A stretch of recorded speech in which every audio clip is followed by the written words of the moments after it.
Well, good afternoon, everyone. It's great to see you. It's been really a fabulous Discover Brigham Day. It's wonderful to see all of the activity that's going on throughout the hospital and all the various spaces, and I always particularly enjoy to see many extended members of our community get engaged, whether it's someone who's just walked in because they've got a doctor's appointment and decide to stop and pay attention and read, or whatever. It's just really been fabulous. So I'm really thrilled that we can be here this afternoon for the Stepping Strong Innovator Awards trauma session. As you know, these awards really draw upon our unique spirit and many of our great strengths and talents to really bring about transformative changes in trauma treatment and research and recovery. Over the last 18 months, the Stepping Strong Fund has raised $4.6 million. Really remarkable.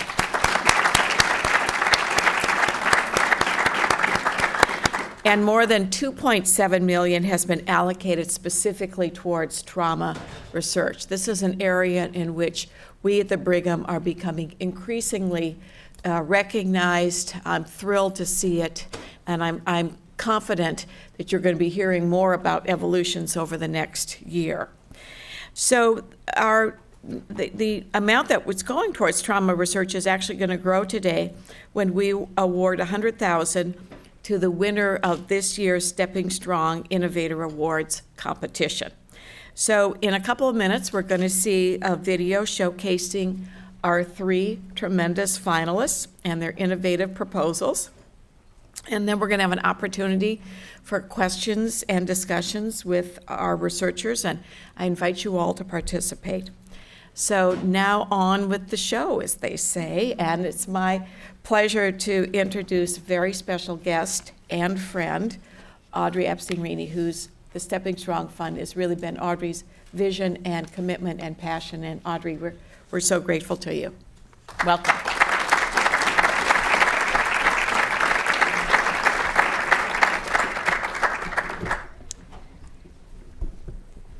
I'll let these people sit. What beautiful, beautiful outfits.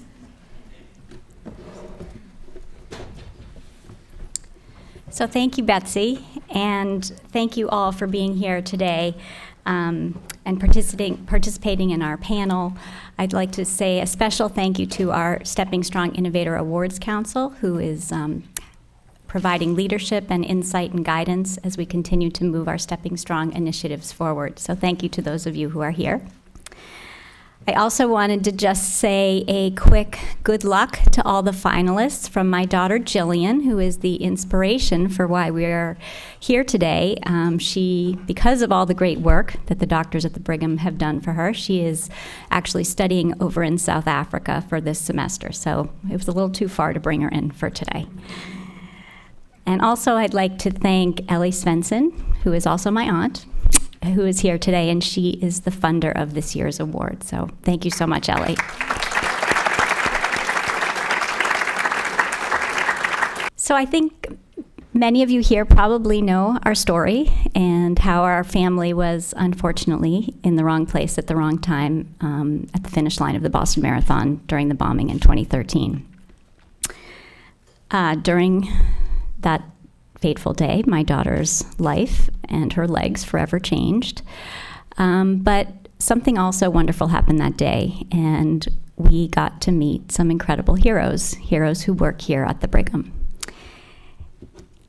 So we knew that after the chaos subsided, we knew that we had to do something to thank those heroes.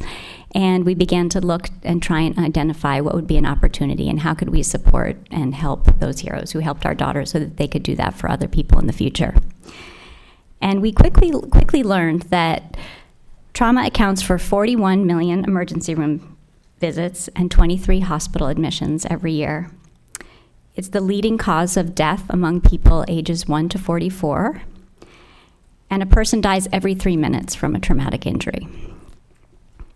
So last year, we funded 3 incredible Stepping Strong innovators who are already making incredible advances in trauma research. And in the 2014 competition, over 4,000 people in 38 countries voted. Well, this year, I'm excited to tell you that we have more than 5,000 votes from 74 countries and all 50 states. So we are extremely pleased with how we are spreading the word about the importance of funding trauma and talking about trauma and just elevating interest in helping us tackle the issues that people in these situations face.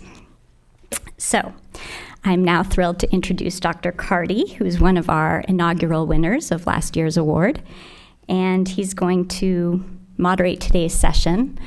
I just want to thank you all once again for helping us turn the tragedy that happened in our family into hope and possibility and transformation for so many others in the future. So, Dr. Carty?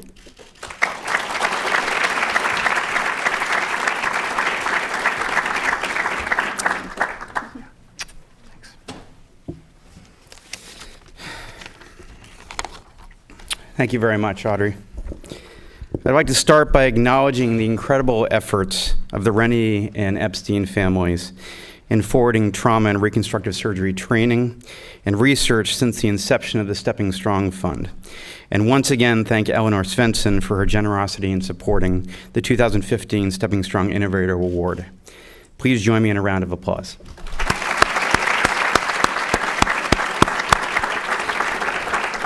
I'd also like to acknowledge all of you in attendance today here in Bornstein. Whether you be medical leaders, members of the distinguished Stepping Strong Innovator Awards Council, Stepping Strong Fund donors, members or friends of the Reny and Epstein families, or members of the BWH community. Your participation in today's event is a testament to your commitment to supporting the ongoing improvement of care for patients both here and beyond. Towards that end, we are here today to continue to advance the cause of trauma and reconstructive research at Brigham Women's Hospital and to choose who will receive this year's $100,000 Stepping Strong Innovator Awards grant. In a few moments, we will watch the Stepping Strong Innovator Awards video that describes each of our finalists' research projects. Then, one by one, I'll ask each of our finalists, Dr. Farokhzad, Dr. Shin, and Dr. Pomahac, to join me at the podium for 6 minutes of Q&A. During this Q&A, I encourage you all as audience members to ask questions. Just know that we are restricted to 6 minutes per finalist. And there'll be somebody flagging that in the front. That's not my job. But after each finalist has completed his or her Q&A session, you will have 3 minutes to cast your votes for this year's recipient. The winner will be announced at the end of today's session. I now invite you to enjoy the video depicting this year's incredible finalist projects.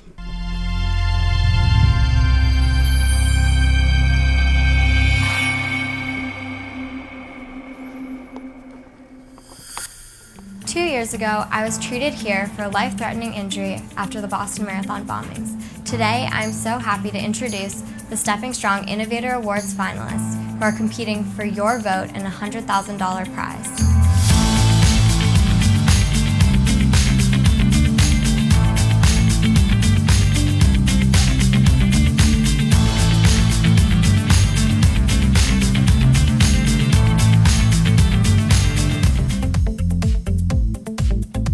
When a patient has a traumatic injury to their limb and a bone is injured, the surgeon uses a very crude approach in putting cement in the area of bony defect. We've come up with an approach where we're going to develop a moldable paste that can take the place of where the bone trauma is and where the gaps are, and then develop specific nanoparticles that we call nanodrones.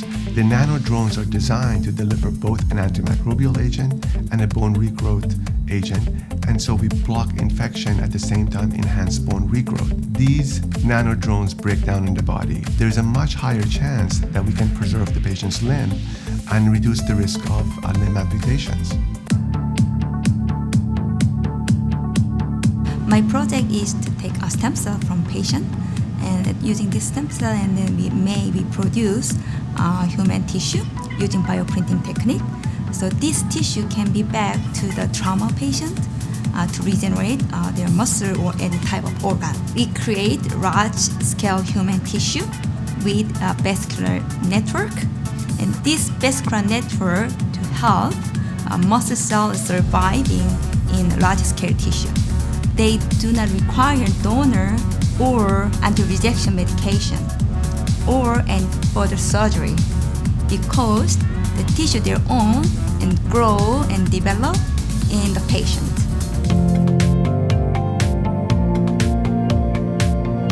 Imagine a tragedy like Boston Marathon.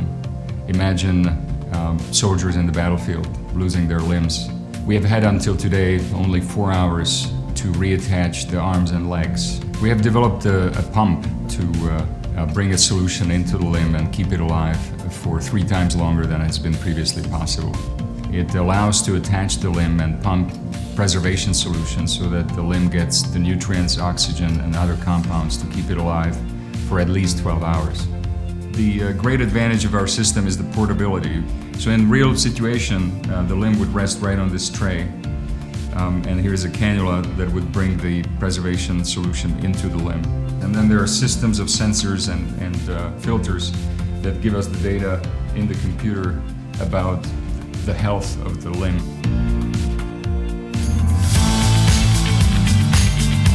Now that you've met the finalists, please vote to help future trauma patients like me.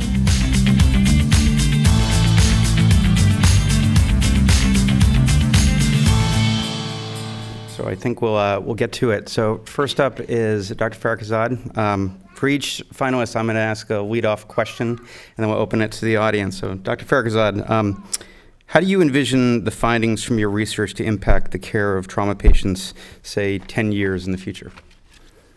I think our hope is that the technologies that develop in our lab can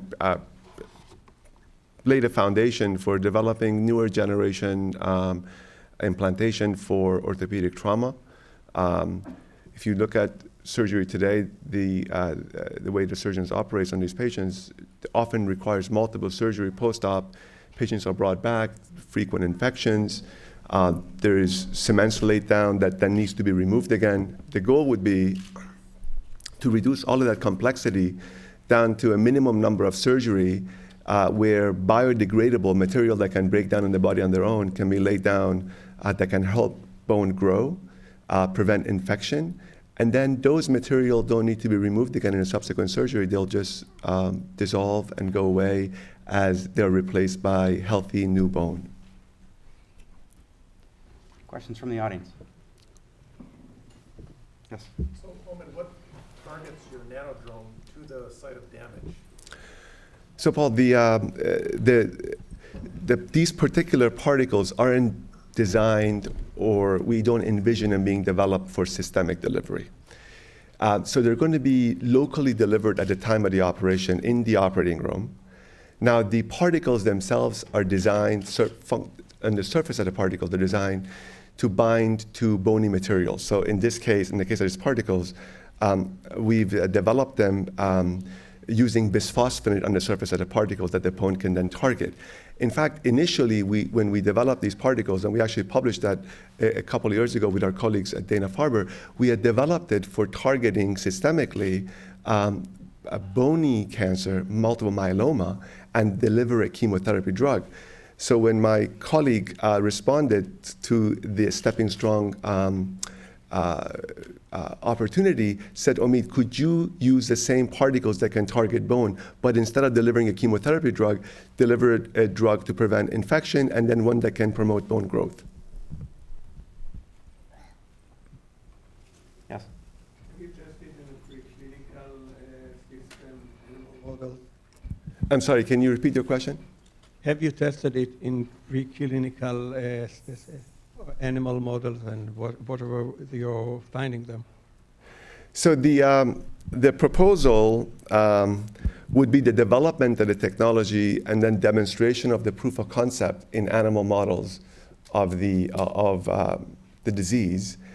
The components of that system have individually been tested in various different applications. So for example, the targeted nanoparticles have been developed for treatment of cancer.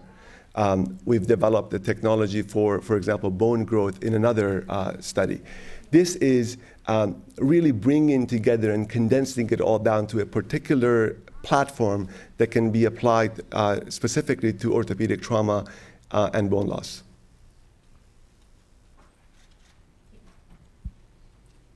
Yes, do you know how long these nanoparticles remain in the tissue, in a living tissue? Are they cleared very quickly by macrophages or other cells? So the particles' residence time varies as a function of both the material that they're made of and the surface functionality. We can develop systems that can last in the body for months, and we can develop systems that can last in the body just hours. As the size of the particles decrease, the surface area of the particle relative to the volume that they hold significantly increases. And so the size tunability will also be an important parameter to come up with the right residence time for these particles.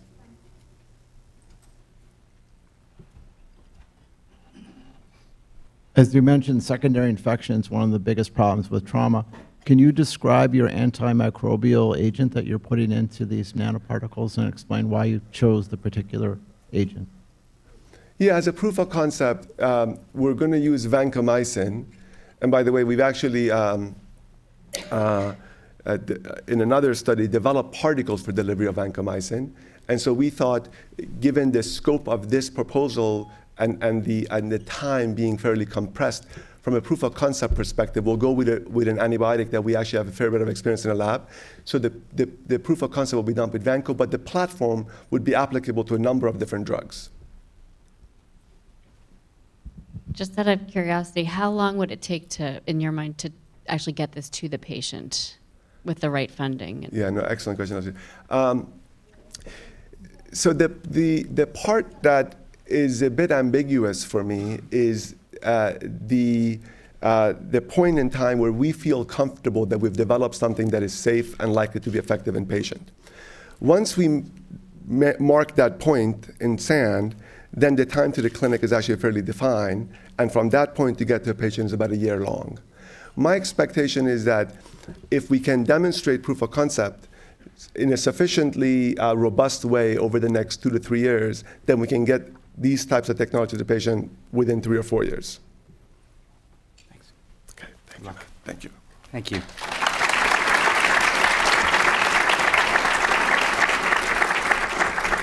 Next is Dr. Shin. And Dr. Shin, my leadoff question is, what do you see as the biggest challenge to successfully executing your vision of muscle bioprinting? Yeah, actually, the biggest challenge is like once when we develop the technology and then we can create it, cell-laden, vascularized muscle construct, right? But when we transplant into the body, for example, like an animal or human, in this case, we try to, develop, decrease immune rejection. Also, this construct fully integrated in the body, and they become like contracting like a little muscle. Actually, this is like a biggest challenge, based on my innovative proposal. Yes.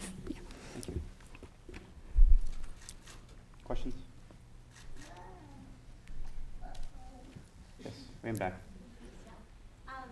Dr. Shin, what is currently available as a treatment for people who have muscle loss?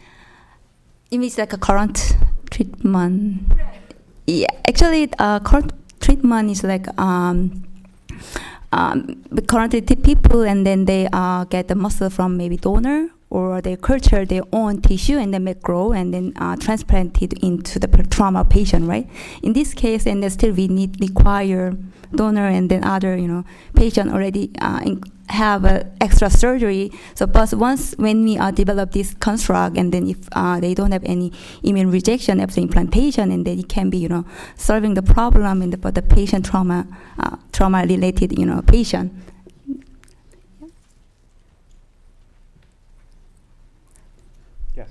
What is the likelihood of a donor accepting the material, or like how long has it been able to be viable for, either humans or in animal testing, or even in a lab so far? Actually, once when we printed those constructs, and then we try to connect it in animal first, and then we directly connected the blood vessel, and then we can testing the muscle construct can surviving one in the body for maybe, for example, 1 month and then 2 months, and then we can evaluate this one, and then maybe we can move to more big animal, and then move to maybe finally. But our goal is like want to use for the patient. Yeah.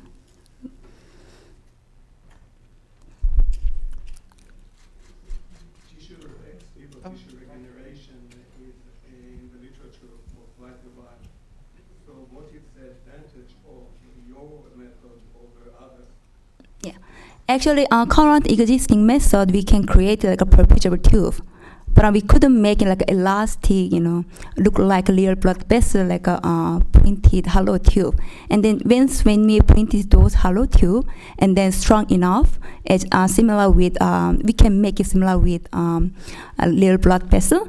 And then what is advantage of 3D printing? We can printing those more tough material beside end section. We can directly suture and then connect with the host animal tissue, and then we can perfuse directly blood vessel into the entire muscle. And then this it can survive or a muscle cell with entire thick muscle construct. So. So is this treatment a treatment that can be effective well after an injury or only at the time of injury?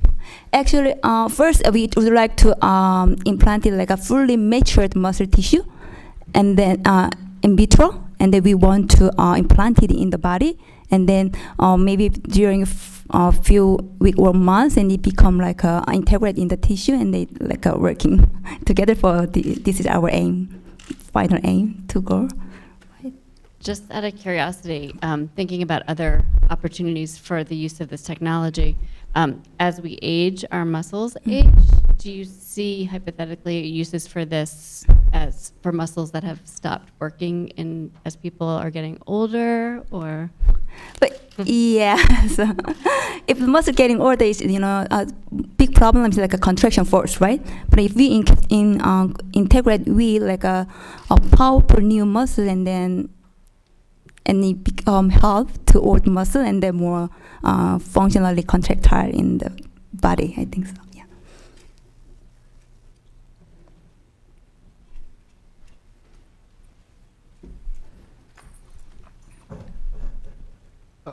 So on the technical side, are you printing multiple cell types? Are you printing a matrigel? What is it that you're actually printing? Actually, our bioprinter, we can print multi-material, multi-cell, but we can print it biodegradable and then biocompatible bio-ink. This bio-ink made by extracellular matrix-based material, and it cell can surviving in this solution and for a long time. And then during daytime, we can printing those biomaterial and then cell.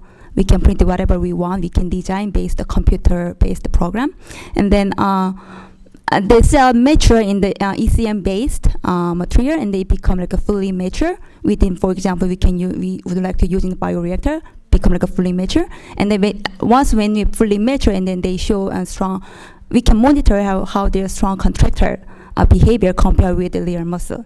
So yeah, we can print like ECM-based material and there's a laden material. So. Thank you. Yeah. Thank you very much. Yeah. Best work.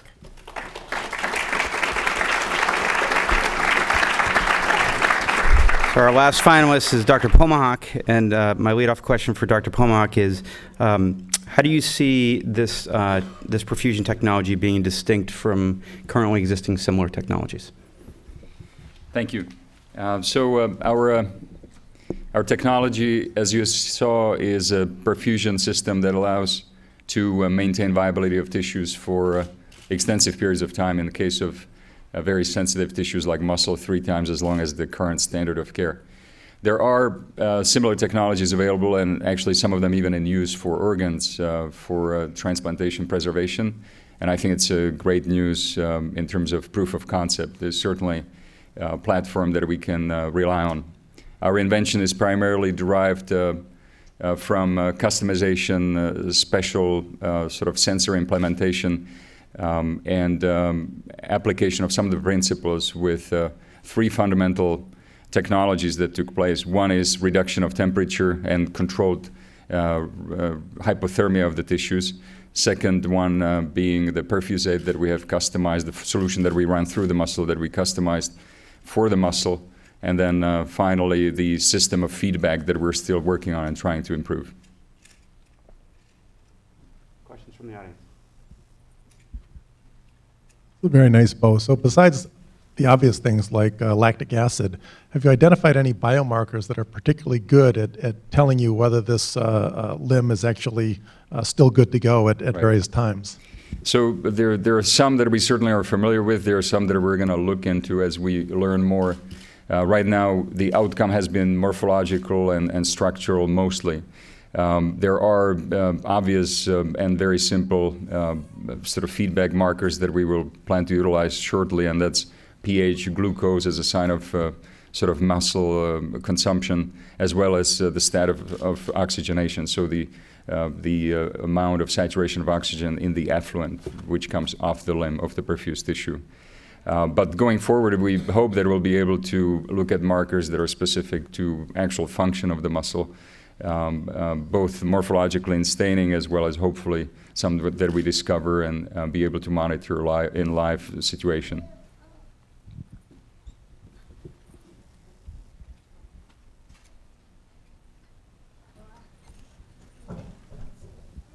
What ultimately limits the amount of time you can keep these extremities viable? And is there a big variability depending on the event that led to the separation?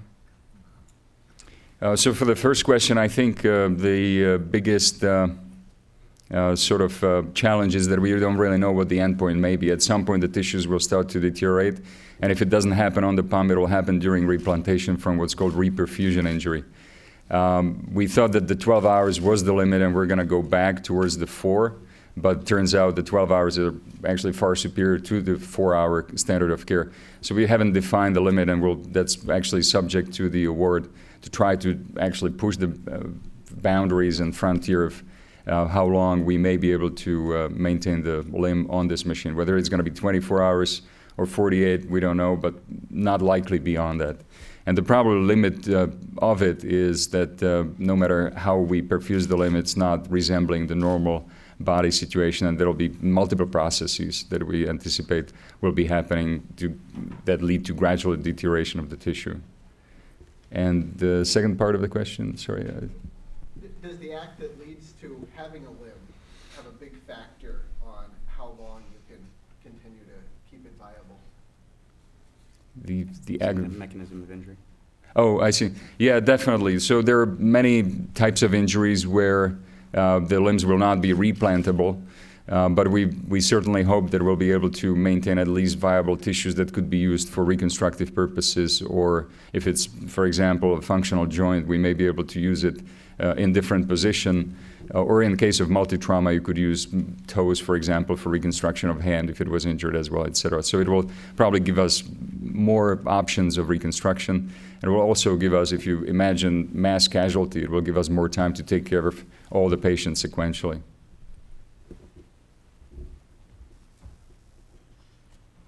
Critical time would be the time from the site of trauma to the medical center. So can you devise a portable system that will be carried by ambulance or on the back of a medic?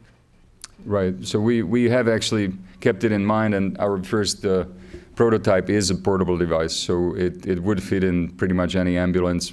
One or ideally 2 people can carry it around along with the limb that's inside of the box. So that would not be a problem. I think the bigger challenge will be to train the technicians to be able to use it. Thanks. Thank you.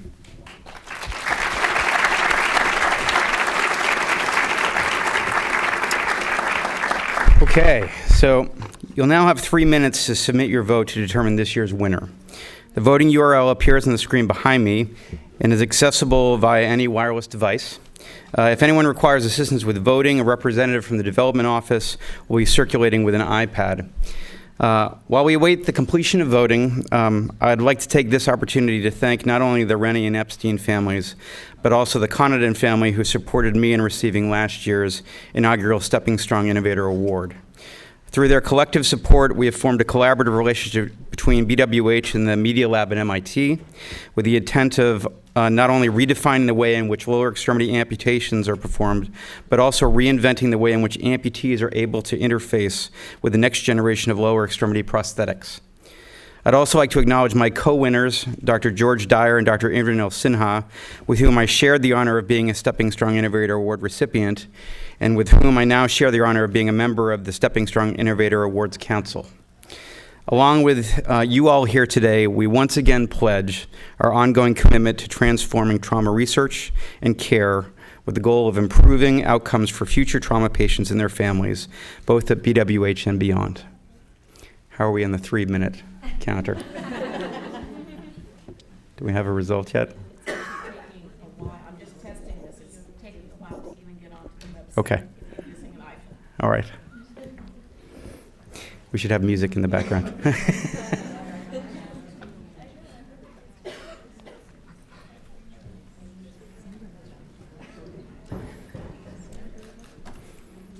guess one other thing just to acknowledge is that, on a personal note, the trauma is an area which historically is markedly underfunded. And trauma-related research, because it oftentimes has fairly short bench to clinical lead time, is some of the most immediately applicable research that can be done. And in other words, has the most direct connection with patients from bench to bedside. So once again, I thank you all for your ongoing support. This is really important research, and it's a pleasure to be part of it.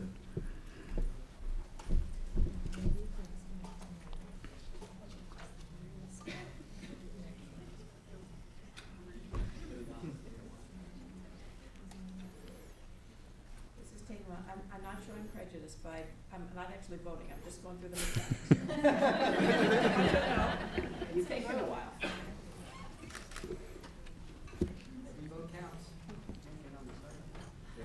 You can or cannot? No. It's slow, yeah.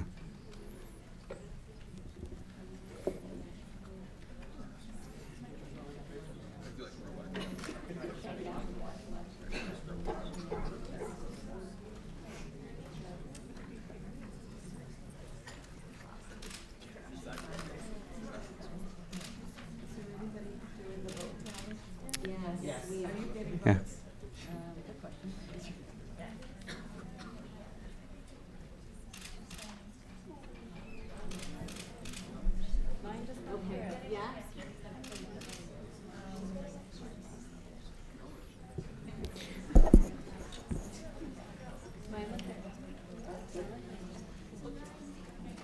All set? Okay. It appears we have a winner. Thank you all for your participation. I'd now like to invite Audrey and Stephen Reny and Eleanor Svensson, the funder of this year's award, up to the podium to announce the 2015 Stepping Strong Innovator Award recipient.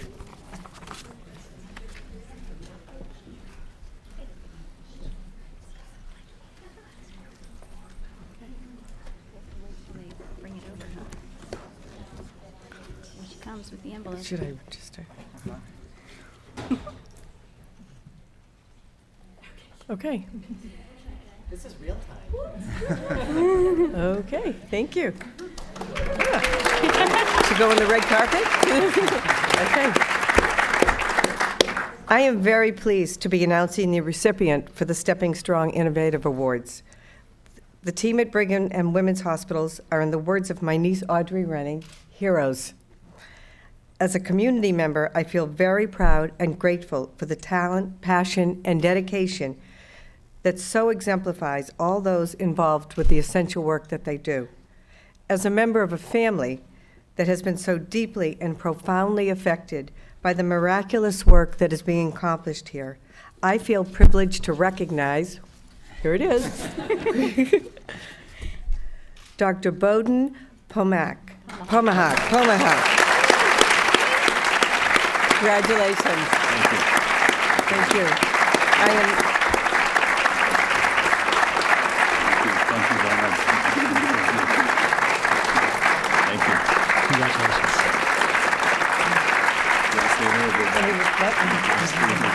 I I am so grateful to have a small part in helping Dr. Pomahac work on his important project that will make such a great difference in the lives of others. Thank you.